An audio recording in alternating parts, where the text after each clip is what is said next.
¿qué tal? Bienvenidos a De Cine y otras cosas. Estamos muy contentos de estar una semana más con todos, todos absolutamente los seres humanos que nos estén viendo. Andamos un poquito distraídos, la verdad. Hay que hacer mención de esto. Pero estamos contentos de estar una semana más. Disculpen el retraso con el que empezamos, pero pues bueno. Hubo unas situaciones técnicas, ¿no? Por ahí. Pero ya estamos aquí con todos y cada uno de ustedes, así que vamos a darle hablando de Una vez en Hollywood. Érase una vez en Hollywood. Sí. Pero antes, ¿cómo te encuentras, Raimundo? ¿Cómo estás esta semana? Bastante bien, Citlali. Fíjate que tuve muy buena semana, de mucho trabajo, de mucha actividad, curiosamente de mucho cine también. Sí. Y de otras cosas. Fíjate que tuve la oportunidad de ver bastantes películas. De hecho, comentarte que me eché la cartelera completa ahorita del cine aquí en Musquis, entre otras películas más en plataformas. Pero bueno, de eso hablamos al final, como cada programa. Pero bueno, el día de hoy vamos a hablar de una película que personalmente a mí me encanta, me gusta mucho. Es del maestro Quentin Tarantino, que no es la primera vez que hablamos de él en este programa. Hace algunos programas estábamos hablando de Bastardos sin Glorias, otra película que me gusta mucho también de Tarantino, y hoy hablamos de la que hasta el momento es su última película. Cronológicamente diríamos que es la novena, aunque si somos un poquito más, digamos, meticulosos, realmente es la décima. Sin embargo, él considera a Kill Bill como una sola película, aunque en cine se pasó en dos partes, ¿no? Kill Bill volumen 1 y volumen 2. Sí, de hecho en el póster de la película en el que hicimos del promocional sí aparecía como la novena película de Quentin Tarantino. Pues sí, te digo, es que mira, si lo vemos a nivel guión, pues en teoría sí, porque sería el noveno guión del cual él se desprende para dirigir una película, aunque bueno, ha escrito más guiones, perdón. Sin embargo, es lo que te comentaba, ¿no? En su momento cuando se estrenó Kill Bill, se estrenó el volumen 1 y al siguiente año el volumen 2, o sea, se estrenó como si fueran dos películas. Pero bueno, no son más que nimiedades, ¿no? Quentin Tarantino considera que es la novena, pues entonces es la novena y pues encantado porque pues falta la décima, que él lo ha dicho en repetidas ocasiones, va a ser su última película. Es verdad. Y está muy interesante porque en esta película tenemos como que él dijo, yo voy a poner a grandes del cine todos reunidos. O sea, él dijo Avengers Endgame, pero de grandes actores y actrices o de los que iban a hacerlo. Porque ahí estábamos viendo la película y de repente voy viendo de que ahí sale Sydney Sweeney, está Mikey Madison, está Austin Butler. Está Maya Hawke también. Sí, o sea, dije, wow, o sea, ha estado, o sea, ellos, era esta película, tengo entendido que salió antes del boom, que fueron ellos. Sí, claro. Y se me hizo muy interesante que tuviera esa visión de que iban a ser muy buenos, o al menos de que los tuviera por ahí en la película y estuvieran todos reunidos. Y algunos de ellos ya hasta nominados al Oscar, otros ganadores y otros de proyectos muy grandes. Mira, una cosa que te puedo decir es que sí considero que Quentin Tarantino tiene muy buen ojo para el casting, pero bastante buen ojo. Mira, a mí se me hace muy interesante lo que me comentas, Lali, porque la película yo la vi en cine, la vi, de hecho, aquí se estrenó en Musques, digo, que me dio un gusto. No puedo afirmarte este dato, pero creo que es la primera vez que se proyectó una película de Tarantino aquí en Musquis. Y mira, me llama mucho la atención porque, pues como tú bien lo comentas, algunos de estos actores y actrices, pues yo no los tenía en la mira porque pues, realmente iban empezando su carrera, ¿no?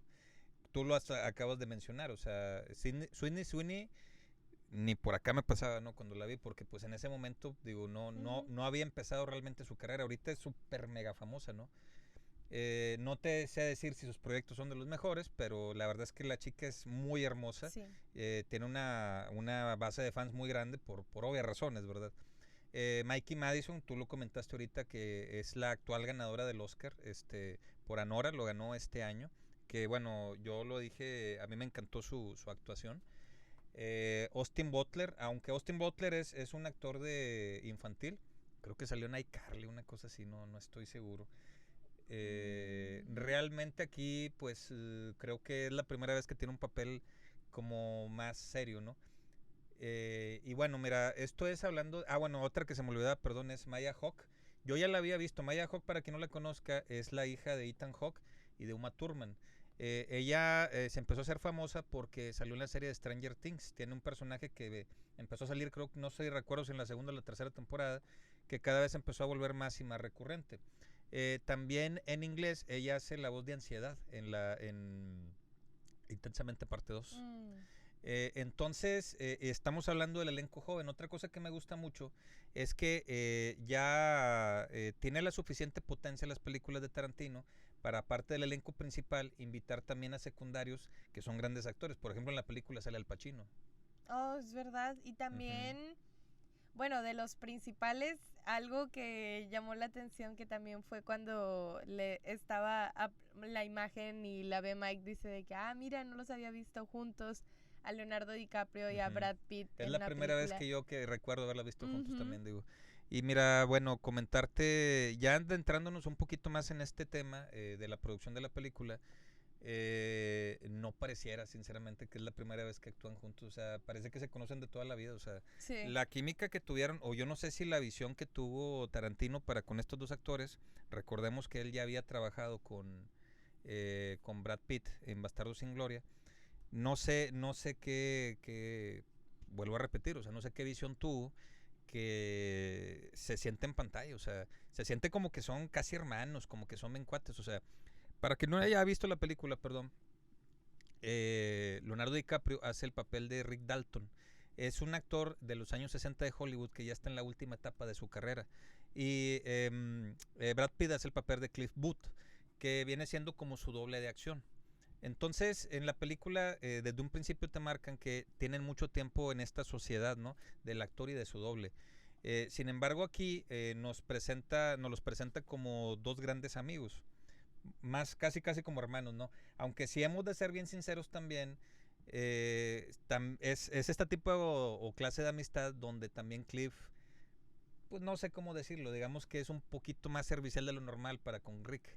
Sí. Me explico, o sea, desde el hecho de que pues es su chofer personal, aunque en la película te explican por qué, se rompe la antena de la casa de Rick y Cliff va a arreglársela, llegan de Italia por ciertas situaciones y él es el que trae las maletas, este tipo de cosas, ¿no? Sin embargo, fuera de esta situación, fuera de este tipo de relación que tienen, o sea, el vínculo se siente pues bastante importante, ¿no?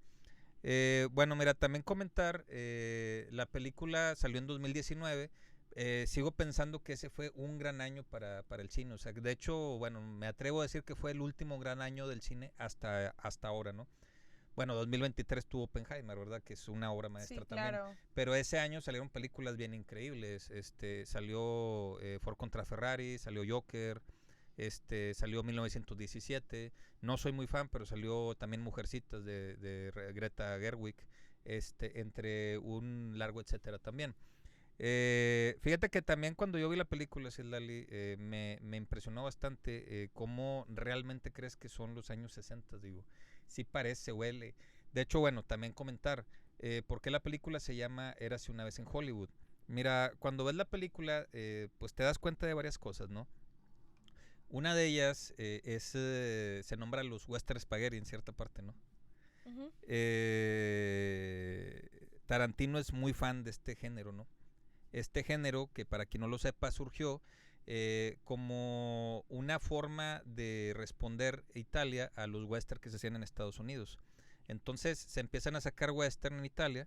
Tenía una forma muy peculiar porque muchos actores, por ejemplo, no hablaban inglés, tenían que doblarlos después, no se tenía la gran producción, algunos directores eran inexpertos y algunos de las películas que salieron de este género, pues sinceramente eran muy mediocres, ¿no? Sin embargo, curiosamente después empezaron a salir verdaderas joyas como El bueno, el malo y el feo, Por unos dólares más, Érase una vez en el oeste, todas dirigidas por Sergio Leone. A Quentin Tarantino le encanta esta película, Érase una vez en el oeste. Okay. Sergio Leone le fue tan bien en este género que después hizo películas en Estados Unidos. Hizo una película que se llama Érase una vez en América, que fue algo así como, no sé, el nombre es un homenaje a su propia película, Érase una vez en el oeste. De hecho, Érase una vez en América está protagonizada por Robert De Niro. Entonces, cuando hace Bastardos sin Gloria, Quentin Tarantino quiere tomar este nombre también. De hecho, originalmente Bastardos sin Gloria se iba a llamar Érase una vez, algo así como en la Alemania nazi o la Alemania nazi, ¿no? Érase una vez la Alemania nazi, ¿no? Sin embargo, no le encantó el nombre, lo cambiaron al final por Bastardos sin Gloria, pero para 2 películas después, ahora sí lo utilizó. Por eso la película se llama Érase una vez en Hollywood, como referencia a Sergio Leone. Ok, está interesante el dato, no lo conocía de esa manera, pero, ¿sabes? Creo que cuando estaba viendo la película, sí hay muchos detalles que hacen que te sientas en esa época, o al menos sí concuerdo contigo en el aspecto de que sí parece o está, que es el momento en el de los 60s. Por supuesto, mira, yo creo que es un todo, ¿no? De hecho, bueno, mira, yo recuerdo cuando la vi dije, wow, qué producción, o sea, creo que va a estar nominada al Oscar y no solamente estuvo nominada, ganó el Oscar a Mejor Diseño de Producción. De hecho, la película decir estuvo nominada a varios Oscars, Mejor Película, Director, Guión, creo que ganó Guión, si no mal recuerdo, ganó Diseño de Producción. Leonardo DiCaprio estuvo nominado a Mejor Actor, pero pues era muy difícil que ganara porque compitió con Joaquín Phoenix por el Joker. Y Brad Pitt ganó el Oscar por Mejor Actor de Reparto, que sinceramente me dio mucho gusto porque considero que Brad Pitt es un actor de mucha calidad que en su juventud como que no se le terminaba de apreciar por estos premios. Pues no sé, digo, tal vez por ser la cara bonita de Hollywood, ¿no? Sin embargo, ya siendo un poco mayor, se le ha reconocido un poco más, aunque sigo considerando que es como que Brad Pitt tiene un muy buen ojo para saber qué películas va a escoger, digo. Recordemos que tiene grandes joyas como Entrevista con el vampiro, 12 monos, Seven de David Fincher, El Club de la Pelea, por supuesto, también, El curioso caso de Benjamin Button, o sea, tiene realmente pues una cantidad muy importante de muy buenas películas. En un par de semanas más se estrena Fórmula 1, que tendremos que ver qué tal también, cómo le va. Y bueno, pues en este aspecto es lo que te podría comentar. Desde los edificios, los vestuarios, las fiestas incluso también, por qué no decirlo, los interiores también. Pero mira, yo creo que una de las claves más importantes también es la televisión. O sea, se escucha a lo mejor un poco absurdo, pero hace mucha referencia a la televisión esta película. De hecho, se hace una especie también como de flashbacks en el aspecto de cuando se habla de cierto tema, se hace alusión a alguna película o alguna serie que interpretó Leonardo DiCaprio, bueno, Rick Dalton. Incluso la película así empieza, cuando estaba haciendo una de sus series más famosas, ¿no? Sí. Bueno, mira, también comentar, la película es ficticia, los personajes tanto de Rick Dalton como de Cliff Booth son ficticios, sin embargo, Quentin Tarantino usa a personajes de la vida real. Estos personajes son Sharon Tate, que aquí está interpretada por Margot Robbie, y Roman Polanski. Y a Bruce Lee. ¿Perdón? Y a Bruce Lee. Ah, y a Bruce Lee, por supuesto, también. Y también a Steve McQueen sale en una escena. Ajá. Steve McQueen fue un actor muy famoso en los años 60 también. Él apareció en muchas películas, El Gran Escape, por ejemplo, Papillón, Los Siete Magníficos, perdón. No sé si recuerdas, están haciendo la fiesta de Playboy y le está mencionando un personaje a una dama, le está hablando sobre la relación que tenía uno de los amigos de Sharon Tate, que estaban comprometidos, se fue a Europa, hizo una película con Polanski y posteriormente rompe su relación anterior y empieza a tener una relación con Polanski y se casa con él. Entonces, quien está narrando todo esto es Steve McQueen. Okay. O sea, usa a varios personajes, varios actores de la vida real.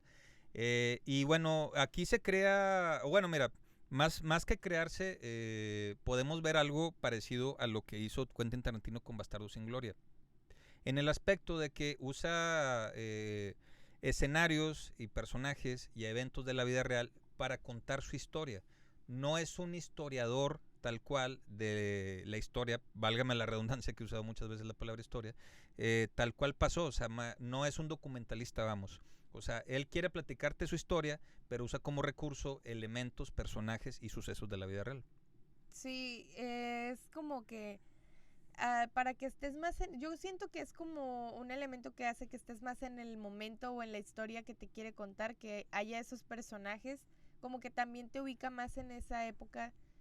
Pero sí, definitiva se entiende que no es una historia real, o sea, Verídica. tiene partes de elementos de la vida real, pero tampoco es completamente algo que puedes usar como un documental. Por supuesto, claro. No vas a aprender de historia ahí, o sea, un O poco. tal vez un poco, digo, Un sí, poco, claro. pero Ajá. no Si te vas a tal investigar cual. es mejor, por supuesto. Sí. Ahora, mira, comentarte, Citlali, a mí sinceramente es la película que más me gusta de Tarantino. Yo sé que a muchos no, o sea, porque el estilo Tarantino es muy frenético, o sea, si tú ves Pulp Fiction, por ejemplo, o si ves la misma Kill Bill, o el mismo Bastardo sin Gloria también, o incluso Django sin cadenas.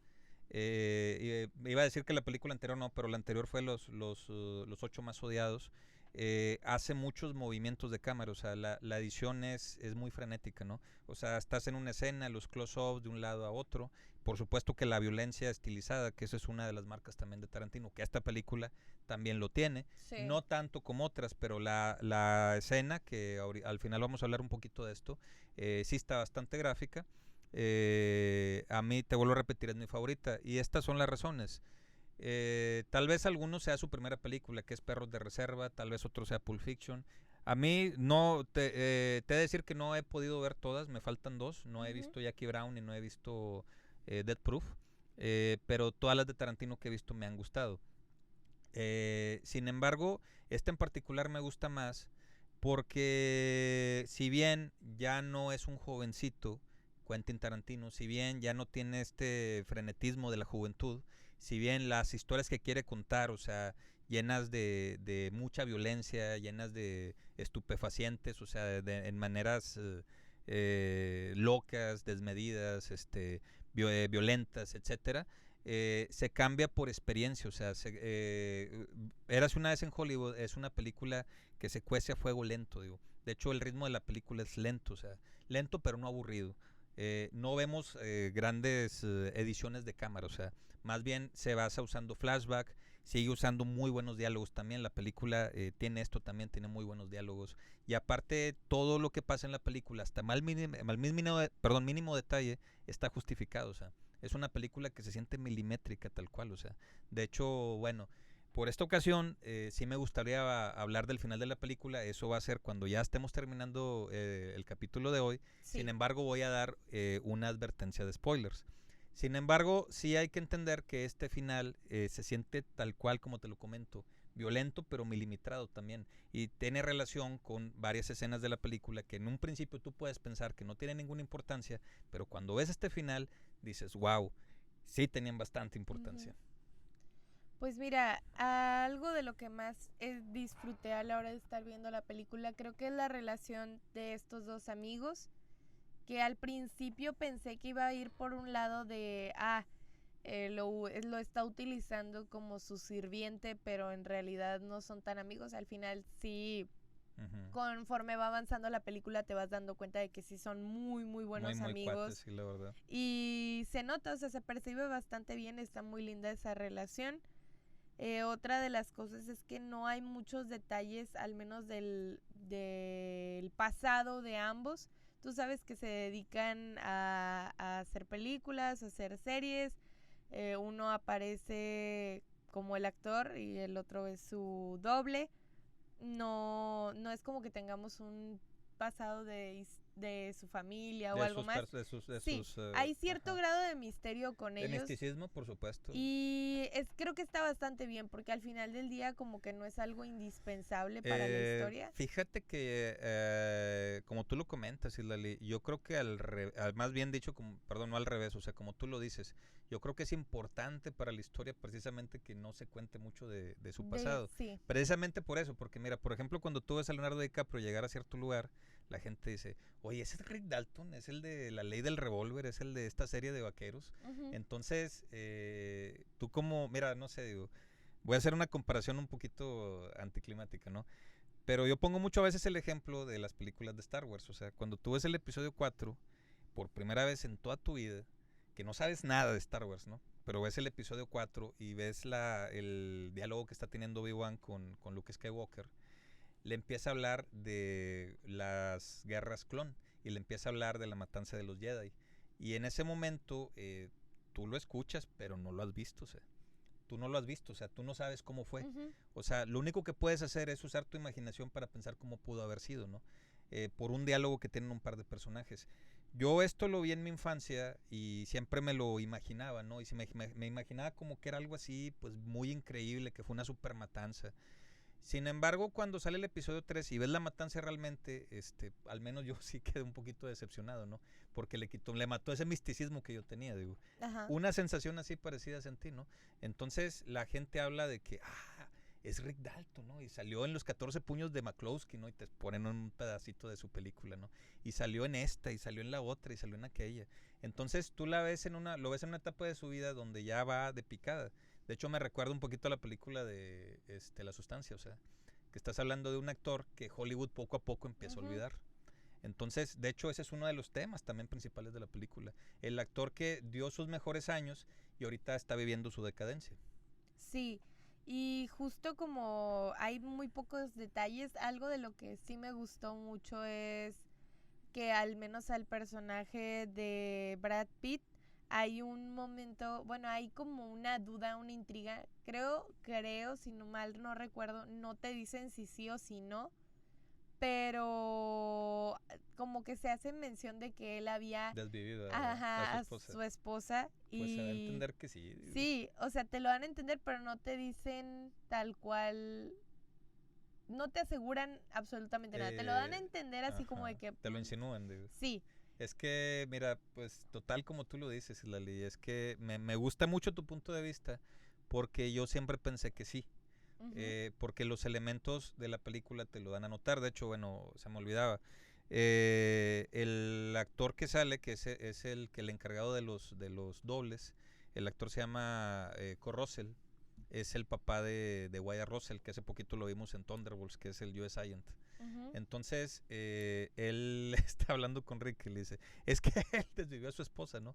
Y luego te ponen el flashback y estás viendo que está tomando cerveza, que tiene un arpón en la mano y que la esposa le está reclamando algo. Es una mala combinación, o sea. Sí. Entonces, lo que me encanta a mí de Tarantino es que no te pone la escena, o sea, te pone los elementos. Entonces, tu cerebro es el que hace el resto. Ajá. Eso es algo que me encanta, ¿no? Es un director que sabe jugar con tu mente y te sabe entregar algo sin habértelo entregado realmente, digo. Entonces, eso es y aparte, esto tiene mucho que ver también con la forma de ser que tiene Cliff, o sea, Cliff no puedo usar malas palabras en este programa, ¿no? Pero digamos que es una persona que le vale, ¿no? Que no le importa, ¿no? Sí. O sea, que no le importa meterse en problemas, que no es mala persona, pero hay otro detalle, ¿no? Hay una parte donde está, como platicaba hace un momento, ¿no? Estaba arreglando una antena de Rick y cuando se quita la playera ves que tiene varias cicatrices. Entonces, realmente esas son el tipo de cosas que te insinúa de su pasado. ¿Por qué tiene tantas cicatrices? Digo, bueno, aquí lo que te está platicando esta escena, pues es que ha tenido muchas escenas de acción y probablemente por eso se las produjo. Sin embargo, también es el hecho de que puede ser que sea bueno para pelear, se ha metido en muchas peleas, y este tipo de peleas también le han provocado estas cicatrices. Entonces, dentro de los diálogos que tiene, dentro de la manera de ser que tiene, incluso en la pelea que tiene con Bruce Lee en cierta escena también, sí. te da a entender que es una persona que realmente no le importa o las sea, consecuencias de muchas cosas. Exactamente, o sea, hablando específicamente de la escena de Bruce Lee, o sea, se ve durante toda la película, te están diciendo que está buscando un trabajo, que no habían encontrado trabajo, que se metía a hacer alguna nueva película Rick, pero lo tenían vetado con ciertos jefes de los Stones.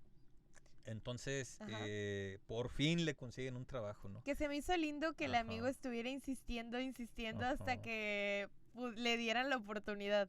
Sí, triste que no la aprovechara, pero sí, la verdad, o sea, y eso habla mucho también de la gran amistad que tienen, o sea, se ve a nota leguas, o sea. Que una de las cosas que me resultó muy gracioso es que para que lo dejen trabajar argumenta que se parecen mucho. Cosa que no es cierto. Y el señor le dice de que es verdad, o sea, sí se parecen demasiado, pero no, y que no sé qué tanto, no se parecen en nada. De hecho, es cierto. Nada que ver. Es cierto, salvo que los dos son gringos, que los dos son rubios y que los dos tienen los ojos verdes y ya.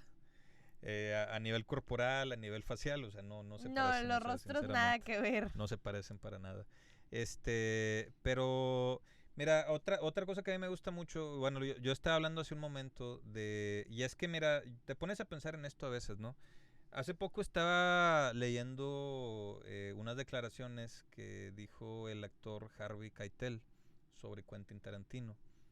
Quentin Tarantino, recordemos que no estudió cine tal cual. Habíamos hablado en un capítulo anterior que Quentin Tarantino trabajaba en una tienda de VHS, que su padrastro le fue parte de las personas que lo metieron en este mundo del cine, llevándolo desde muy niño a ver películas. Entonces él empieza a escribir guiones, o sea, en sus tiempos libres, trata de meterse en este medio y una vez uno de estos guiones cae en las manos de Harvey Keitel. Entonces, cuando lo lee Harvey Keitel dice, tú nunca has dirigido una película, tú nunca estudiaste para cine, para guionista. ¿Cómo escribiste esto? O sea, no podía creer lo que estaba leyendo, ¿no? Que de hecho él aportó y él pudo conseguir parte del capital para hacer Perros de Reserva. Entonces Quentin Tarantino dijo, yo veo cine, o sea, esa fue mi escuela. Increíble, ¿no? Ahora, lo que yo digo es esto, ¿no? Los directores cuando van empezando, es obvio que tienen muy poco capital para hacer sus películas. Un ejemplo es como Guillermo del Toro cuando hizo Cronos, que dicen que tuvo que hipotecar su casa entre varias maromas más para poder conseguir el dinero y hacer su película. Las dos son grandes películas, o sea, tanto Perros de Reserva como Cronos. Sin embargo, conforme va pasando el tiempo y el director empieza a mostrar su carácter, a mostrar su talento, a mostrar sus propuestas, y entonces se empieza a volver cada vez más prestigioso, cada vez más actores quieren trabajar con él, cada vez más productores quieren producir sus películas, cada vez la gente está más expectante de cuál va a ser su próximo proyecto, pues que empieza a pasar que el presupuesto sube. Sí, Ahora, claro. aquí para mí lo bonito es esto, ¿no? Quentin Tarantino es un enamorado del cine, o sea, son de estos directores que le siguen teniendo mucha fe al cine y que te siguen presentando proyectos bien increíbles y sobre todo bien originales también. Cuando vas al cine a ver una película de Tarantino, vas a ver algo que te va a volar la cabeza, siempre, o sea. Ahora, la situación es esta, ¿no? Después de pasar penurias para poder hacer tu primera película, y después traer otras obras maestras como Tiempos Violentos, como Kill Bill, que estábamos hablando de ellas hace un momento, como Sí. Django sin cadenas. Entonces te empiezas a volver grande y recuerdas que al final del día pues eres un fan del cine, digo, y cuando eras niño veías el cine de los 60, veías el western spaghetti, y entonces dices, ¿sabes qué? Pues quiero hacer una carta de amor al cine, digo, Sí, por porque supuesto. eso es Érase una vez en Hollywood, perdón, es una carta de amor al cine, ¿no? Tal vez esto lo hemos escuchado muchas veces, o sea, a lo mejor ya se volvió un poquito cliché. Por ejemplo, Cinema Paradiso es una carta de amor al cine también, entre otras más. Sin embargo, dice, ¿sabes qué? Quiero poner los elementos que a mí me gustan, o sea, por ejemplo, desde las series de televisión de vaqueros, que esto en los años 60 era algo bien común, o sea, por ejemplo, había shows como Bonanza, estaban La Pequeña Casa de la Pradera, entre varios más, ¿no?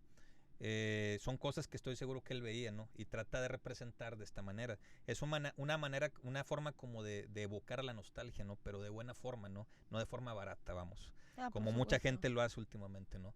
Me imagino que para las personas, salvo tal vez la situación violenta que vivieron en esa época, ver esta película le debe de traer recuerdos muy padres, sinceramente. Ahora, afortunadamente la nostalgia pues es parte solamente de la película. Sinceramente lo fuerte de la película realmente es el guión, digo. Ahora, aderezado con actuaciones de primer nivel y el hecho de que también Tarantino nos presenta cierto periodo de la historia de Hollywood, como fue la situación de Sharon Tate, que para quien no la conozco, ahorita hablamos un poquito más de ella, que esto sí fue de la vida real.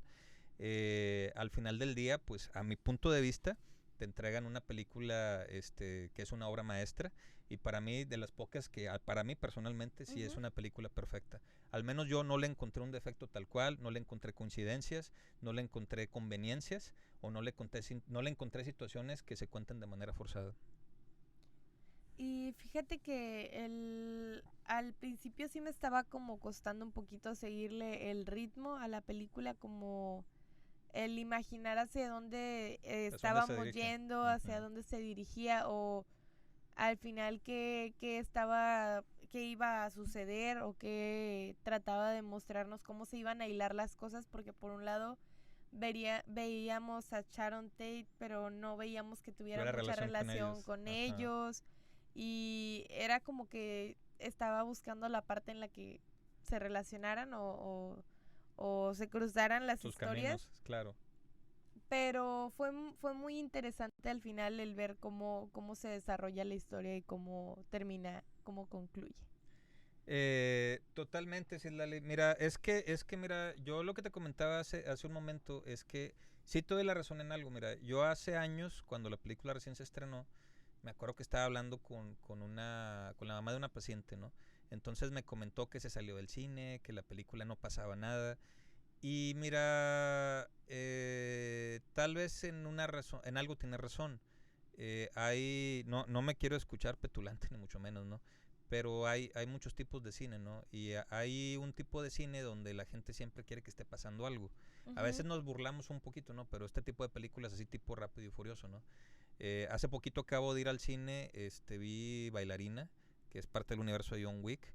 Está padre, se la recomiendo si tienen oportunidad. Una película ultraviolenta, también violencia estilizada, pero siempre está pasando algo, o sea, siempre hay mucha acción, tiene muchísima acción.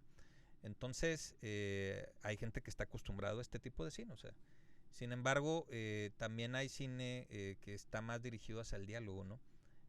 Por ejemplo, no sé, digo, hace algunos capítulos hablábamos de Roma, tal vez es un extremo muy grande, hay gente que dice que es aburrida, tal vez para él es aburrida, tal vez para otra persona le parezca una maravilla. Sin embargo, es otro tipo de cine, ¿no? Entonces, aquí, a mi punto de vista, Tarantino te presenta una historia que va con un ritmo lento, y parte de este ritmo lento cuenta una historia, pero también esta historia tiene varias subtramas, ¿no? Por ejemplo, mira, una de mis favoritas, la verdad, y te he de ser sincero, o sea, me fascinó esta escena en particular, la actuación de Leonardo DiCaprio. Me quedé pasmado, o sea, estuvo a punto de salirse una lágrima, perdón, más que nada por la intensidad en la que refleja esta actuación. Y esta es cuando está grabando una escena donde él sale de villano.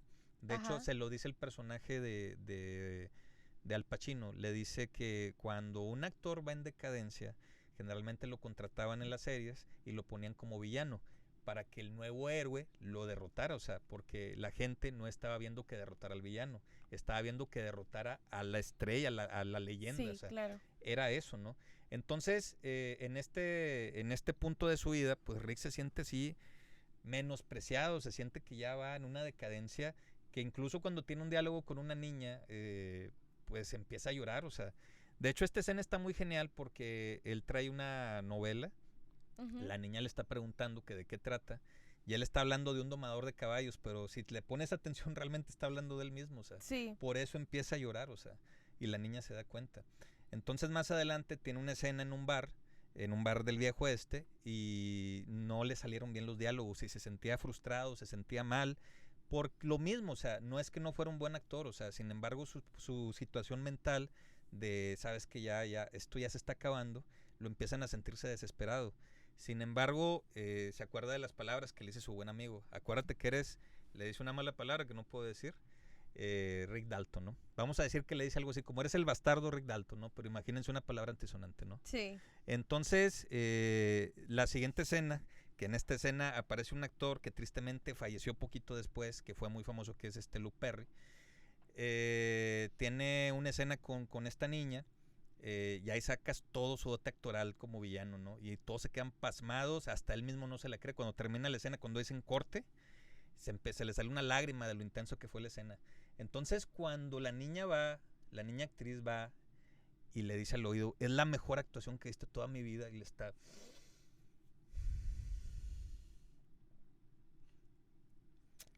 Soy el bastardo Rick Dalton.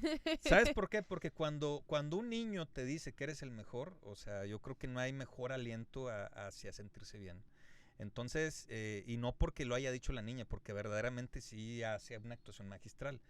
Entonces, esas son las pequeñas subtramas que tiene la película también. O sea, parte de la película, de la historia principal, también habla un poco de la redención que va teniendo en el camino también Rick Dalton. Entonces eso es algo que me gusta mucho.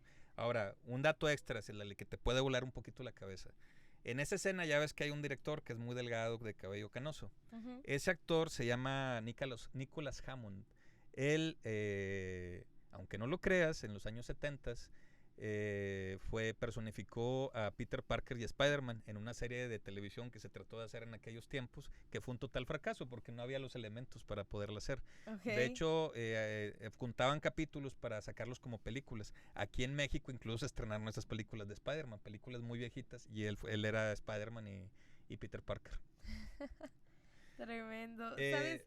Referente a lo anterior de Leonardo DiCaprio en esos momentos, una de las cosas que se me hizo bastante cool, dije, mira, Leonardo DiCaprio interpretando a un personaje. Él está actuando que no sabe, que se le olvida cómo actuar en una película mientras graba una película. Está medio extraño, pero... Sí, claro. Sí está así como no sé, digo, cósmico, no lo sé, digo, pero sí está muy padre y no, sobre todo muy emotivo también. Y bueno, mira, dentro de estas subtramas también nos aparecen ciertas escenas donde aparecen unas chicas, ¿no? Se nos olvidó comentar, Celali, de estas chicas, pues dijiste ahorita, ¿no? Sale Sydney Sweeney. También, no sé si lo comentaste, Margaret Qualley también aparece. Sí, Margaret Qualley. También, bueno, todas las que comentaban, Mikey Madison, por supuesto. Pues resulta que estas señoritas pertenecían a un grupo muy peligroso en aquel tiempo que se llamaba La Familia, que estaba liderada por el infame Charles Manson. Mira, es bien curioso porque, bueno, después de estos eventos, duró el resto de su vida en prisión, aunque dicen que creo que nada más desvivió a una persona o a muy pocas personas, pero realmente era una mente criminal que él mandaba a sus allegados a desvivir a más personas, digo. Una situación de lo peor, o sea, un ser de lo peor que bueno, no quiero decir afortunadamente, pero ya falleció en prisión.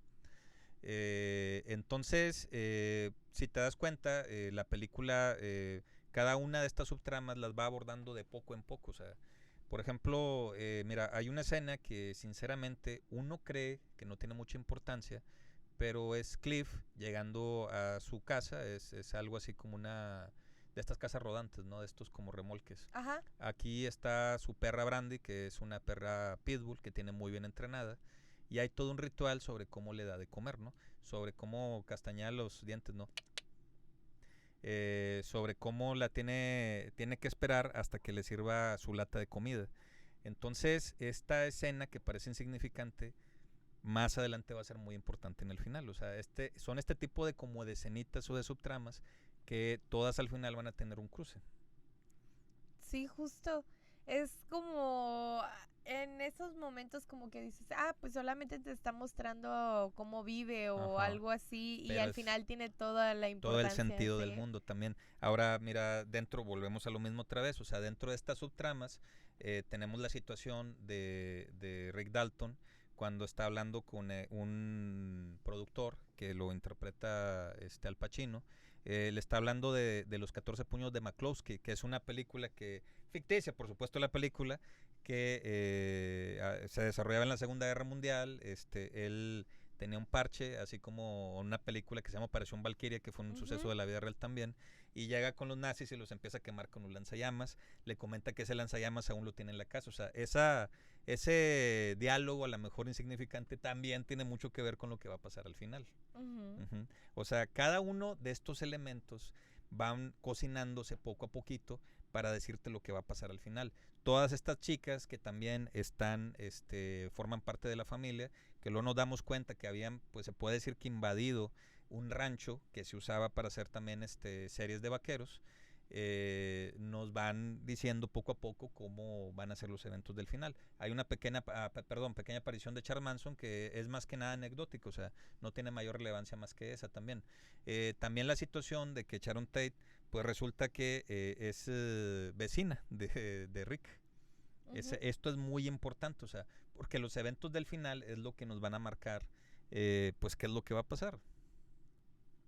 Y creo que hay una buena, al final como que todos esos pequeños detallitos hacen que todo al final tenga mucho sentido. O sea, te vas acordando de que, sí, pues en este por esto momento pasó esto, eso, por esto pasó lo otro, por eso pasó aquello. A primeras parece que no tiene ningún sentido o ninguna relevancia, pero al final como que ya todo tiene su porqué. Fíjate que, bueno, otra cosa que a mí me encanta mucho también de la película es que, vuelvo a lo mismo, ¿no? Este productor le dice a Rick Dalton, casi se lo dice entre líneas, ¿no? Como que tu carrera aquí ya está terminada, ya acabó, o sea, ya estás en lo último, pero tienes otra opción también, te puedes ir a Italia. Allá en Italia puedes hacer western, ¿no? Entonces, pues decide irse también, en cierta parte de la película decide irse, se lleva a Cliff, y aparentemente viven una muy buena temporada también, consigue esposa ya también.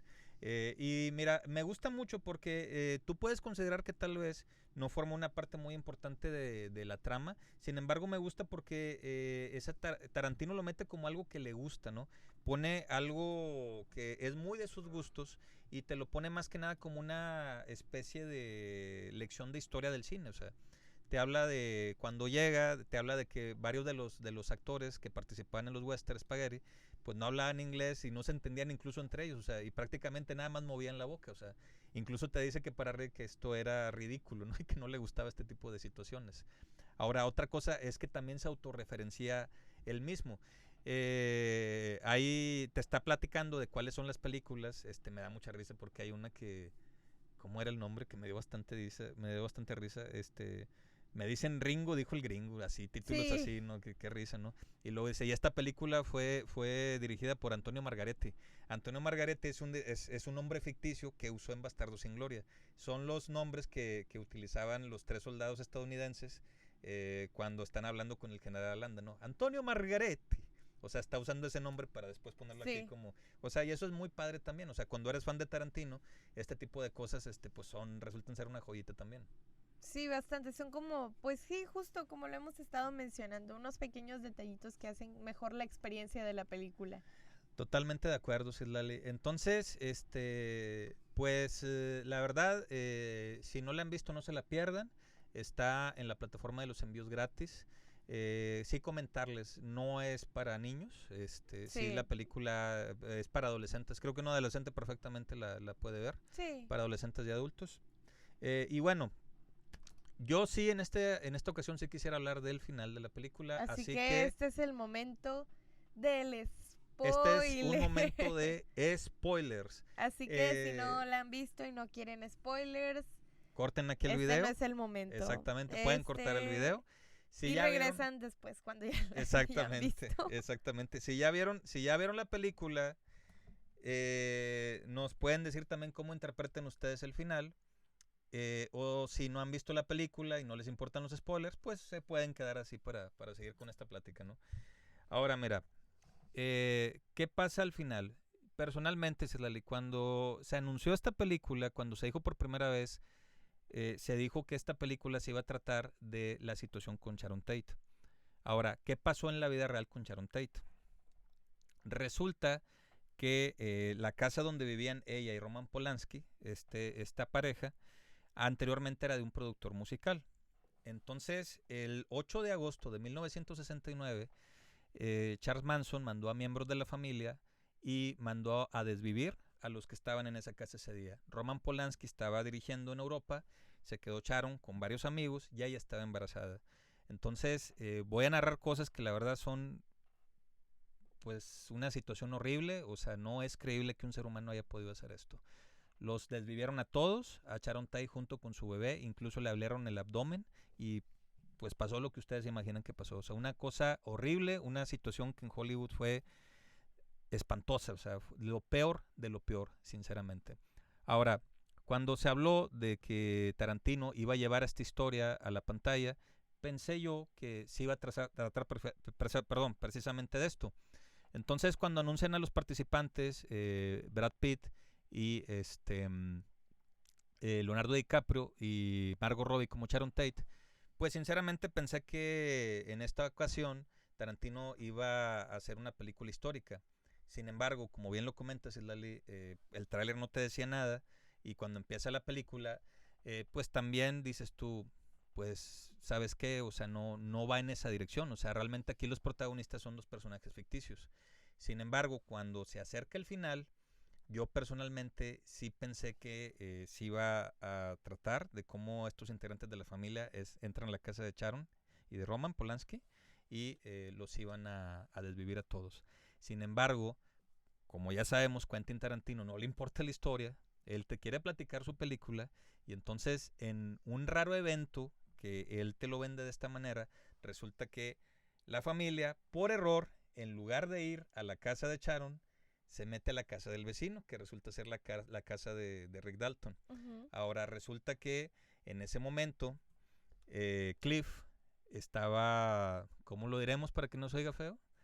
Estaba bajo los efectos de un estupefaciente muy fuerte, o sea, él no es que fuera drogadicto, ¿no? Sin embargo, sí, pues digamos que fue un experimento que tuvo con un cierto tipo de cigarro, ¿no? Sí. Tenía su perra brandy también, entonces no se imaginaba que esta sustancia iba a ser tan fuerte y está en un estado que pues incluso le provoca también fotofobia, o sea, prende un foco y pues no puede ver bien, tiene que apagarlo, entre varias situaciones más, ¿no? Mueve la mano y ve cómo hace una onda, entre otras cosas más.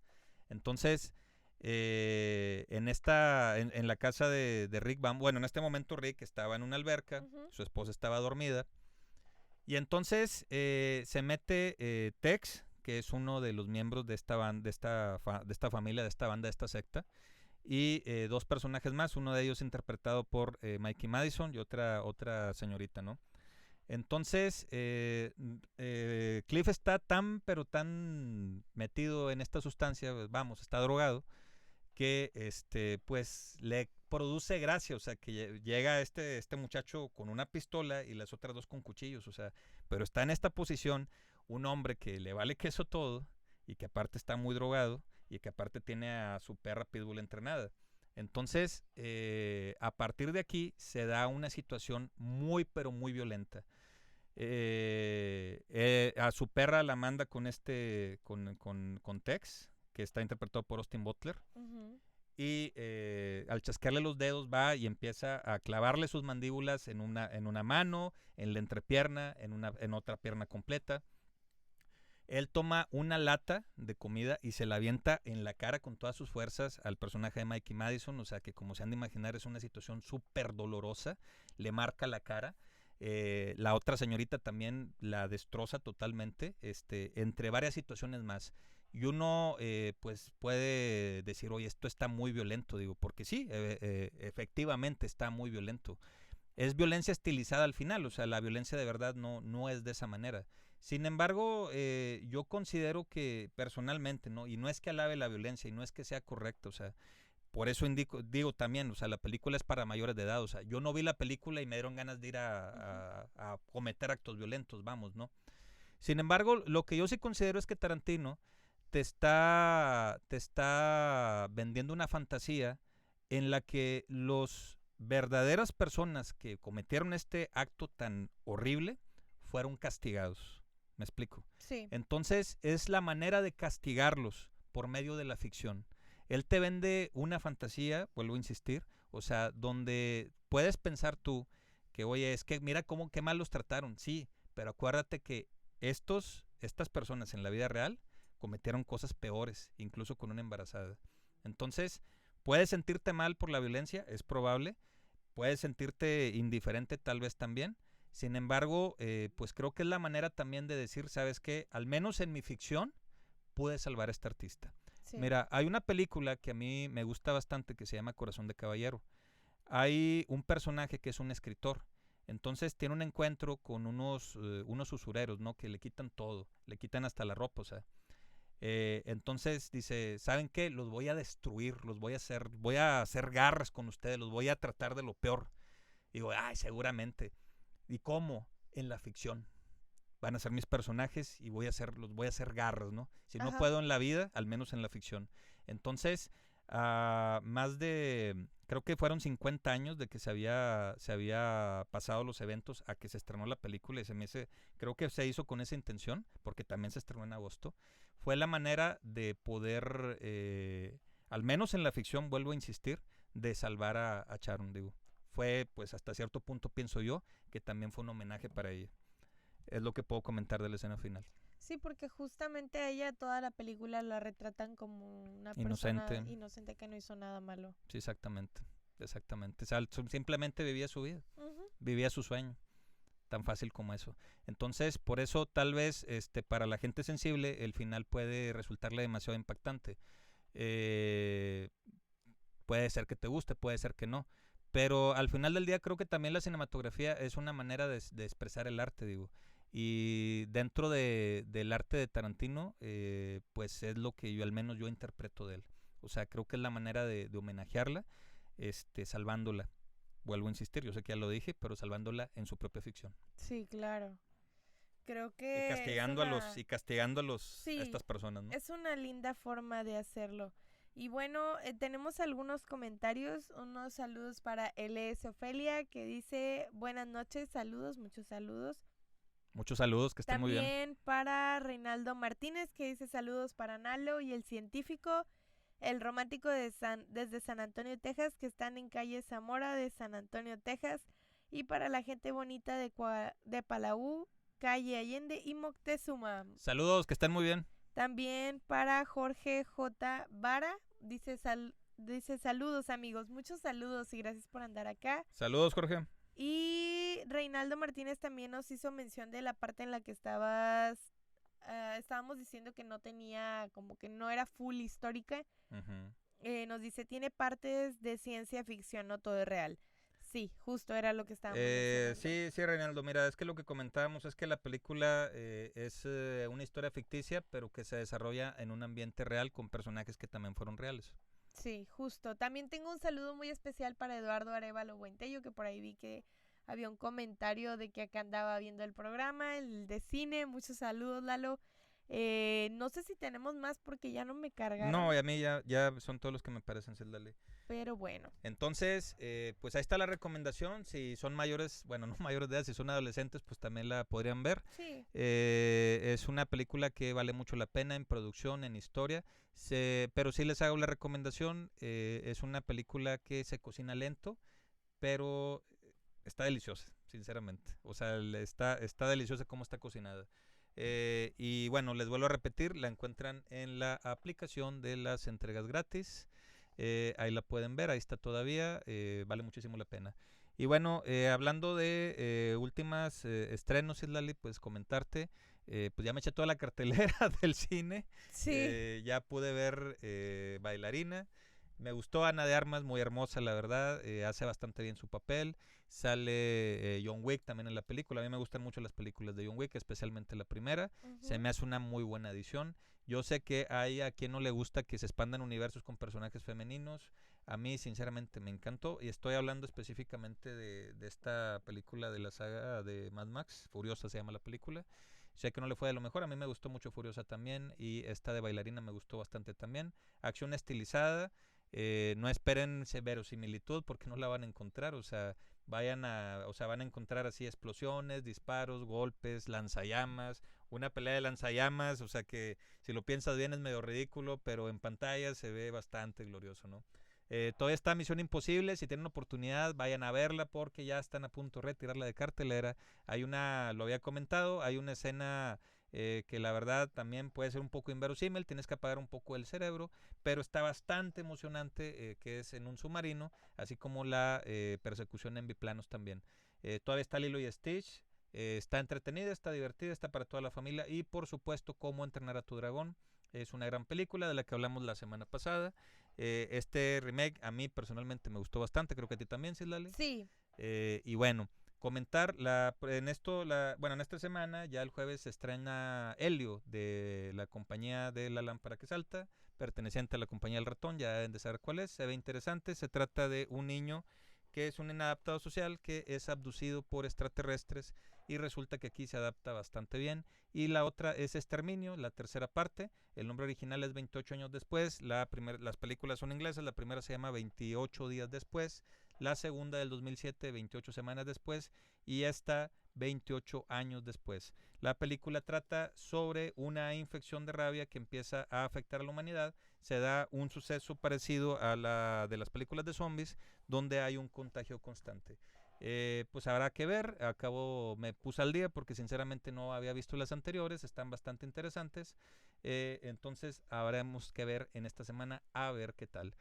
También en la compañía del N Roja hace poco se estrenó una película que se llama Harta, de la que se está hablando mucho últimamente. Sé que a lo mejor muchos me van a criticar. No fui tan fan, la verdad. Creo que tiene varias incoherencias la película. La actuación de la protagonista está bastante bien, es muy buena actriz. Ella apareció, no recuerdo ahorita el nombre, pero apareció en una película que se llama... híjole, no me acuerdo. Figuras ocultas, creo que Hidden Figures se llama en inglés. Que habla de 3 afroamericanas que trabajaron en la NASA. Sin embargo, tiene elementos interesantes esta película de Harta. Y bueno, también ya está el segundo capítulo de la serie de Sin Querer Queriendo sobre la vida de Chespirito. Me gustó más que el primero. Y pues hasta aquí mi reporte, Citlali. Pues mira, cada vez estamos más cerca del estreno de la película de Fórmula 1, que por ahí pasó algo bien interesante porque la compañía de la manzana sacó un Mordida. trailer, sí, que se siente. ¿Se siente? Sí. ¿Cómo que se siente? De la película de Fórmula 1, tú tomas tu teléfono y puedes sentir cómo encienden el motor y todo eso. Sí, está muy interesante, ya experimenté eso, está muy padre, la verdad. Es muy, muy curiosa la experiencia. Creo que han estado haciendo unas cosillas ahí medio interesantes. Están en la plataforma de la manzana, de la tele de la manzana en inglés. Wow, o sea, se ve interesante. Sí. Ahora sí que se ve, se siente. Sí. Brad Pitt está presente. Así es. ¿Qué opinas tú, Mike, productor? Justo. Entonces, pues qué interesante, Citlali. Voy a darme la oportunidad a ver si puedo experimentarlo también. Sí, está interesante la experiencia. Pero bueno, muchísimas gracias por haber estado esta semana en su programa de cine y otras cosas. No se lo pierdan la próxima semana, los martes a las 8. Nos vemos aquí en Radio Kikapú. Si no han visto, no se pierdan Érase una vez en Hollywood. Y como siempre digo cada semana, vean buen cine, pásense la de la mejor, tengan buena semana y nos vemos el próximo martes para hablar de otra gran película. Nos vemos pronto. Bye.